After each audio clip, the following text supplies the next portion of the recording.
എല്ലാവർക്കും നമസ്കാരം. കഥയറിവ് എന്ന ചാനലിലേക്ക് വീണ്ടും സ്വാഗതം. സാന്റഫേയിലെ ആർട്ട് ഗാലറിയുടെ വിശേഷങ്ങളാണ് ഈ വീഡിയോയിൽ പങ്കുവയ്ക്കുന്നത്. ടു റേവൻസ് എന്ന് അറിയപ്പെടുന്ന ഒരു ഗോത്രവർഗ തലവൻ്റെ ശില്പമാണിപ്പോൾ കണ്ടുകൊണ്ടിരിക്കുന്നത്. ടു റേവൻസ് അല്ലെങ്കിൽ രണ്ട് കാക്കകൾ എന്നായിരുന്നു ഇദ്ദേഹത്തിൻ്റെ പേര്. ജോർജ് കാറ്റ്ലിൻ എന്ന അമേരിക്കയിലെ ചിത്രകാരൻ 1832 വിവിധ ട്രൈബൽ ഗ്രൂപ്പുകളോടൊപ്പം പോയി താമസിക്കുകയും അവരുടെ ആചാരങ്ങളും അനുഷ്ഠാനങ്ങളും വേഷവും ആകാരവും എല്ലാം മനസ്സിലാക്കി അവരുടെ ചിത്രങ്ങൾ വരയ്ക്കുകയും ചെയ്തു. പിന്നീട് ഈ ചിത്രങ്ങളിൽ നിന്ന് പ്രചോദനം ഉൾക്കൊണ്ടുകൊണ്ടാണ് ഈ ശില്പങ്ങൾ നിർമ്മിച്ചിരിക്കുന്നത്. ഗ്ലെന്ന ഗുഡേക്കർ എന്ന ശില്പിയാണ് വിവിധ തരത്തിലുള്ള ഗോത്രവർഗ്ഗക്കാരുടെ ചിത്രങ്ങൾ അല്ലെങ്കിൽ ശില്പങ്ങൾ ഇവരാണ് നിർമ്മിച്ചെടുത്തിരിക്കുന്നത്. ഇപ്പോൾ നമ്മൾ ഈ ആർട്ട് ഗാലറിയിൽ കണ്ടുകൊണ്ടിരിക്കുന്നത് അനവധി ഗോത്രവർഗ ചീഫ് അവരുടെ പ്രധാനികളുടെ ശില്പങ്ങളാണ് നമ്മൾ കണ്ടുകൊണ്ടിരിക്കുന്നത്. ഇതിൽ പലതും വെങ്കല ശില്പങ്ങളാണ്. അതോടൊപ്പം തന്നെ മനോഹരമായ പെയിൻറ്റിങ്ങുകളും ഈ ആർട്ട് ഗാലറിയിലുണ്ട്. ഈ പെയിൻറ്റിങ് കണ്ടപ്പോൾ രാജാ രവിവർമ്മയുടെ ശകുന്തളയാണ് പെട്ടെന്ന് ഓർമ്മ വന്നത്.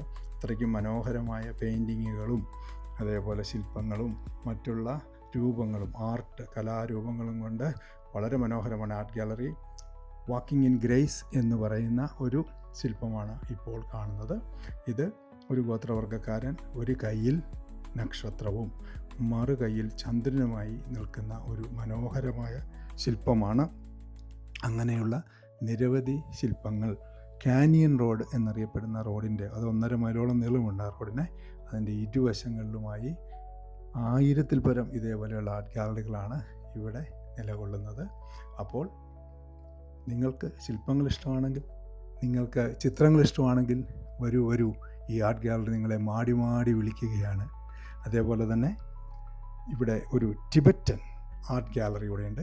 അപ്പം ടിബറ്റൻ ആർട്ട് ഗാലറിയുടെ മനോഹരമായ ഒരു ദൃശ്യമാണ് ഇപ്പോൾ കാണുന്നത്. അത് കാറ്റ് അടിക്കുമ്പോൾ ഈ കാറ്റാടി ഒരു വശം ഒരു ദിശയിലേക്ക് ക്ലോക്ക് വൈസും മറുവശം ആൻറ്റി ക്ലോക്ക് വൈസുമാണ് കറങ്ങുന്നത്. ശ്രദ്ധിച്ച് നോക്കിയാൽ നമുക്ക് കാണാൻ സാധിക്കും. അവയുടെ ആകൃതി, ആ ഇല പോലെയുള്ള രൂപങ്ങളുടെ ആകൃതി കൊണ്ടാണ് ഒരു കാറ്റ് തന്നെ ഈ കാറ്റാടികളെ വിവിധ ദിശകളിലേക്ക് ഇങ്ങനെ കറക്കിക്കൊണ്ടുവരുന്നത്. അത് വളരെ അത്ഭുതകരമായി തോന്നി.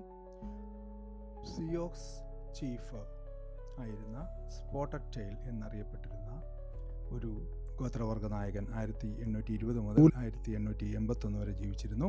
അദ്ദേഹം ഒരു സമാധാന സന്ദേശകനായിരുന്നു. വാഷിങ്ടൺ DC-യിലേക്ക് നിരവധി തവണ അദ്ദേഹം ഗോത്രവർഗ്ഗക്കാരുടെ അവകാശങ്ങൾ സ്ഥാപിച്ചു കിട്ടുന്നതിന് വേണ്ടി ചർച്ചകൾക്കായി യാത്ര ചെയ്തിരുന്നു. ഇങ്ങനെയുള്ള അനേകം ചരിത്രപുരുഷന്മാരെ നേരിട്ടറിയുവാനായി തീർച്ചയായും സന്ദർശിക്കുക സാന്റഫേ ആർട്ട് ഗാലറി. നന്ദി, നമസ്കാരം.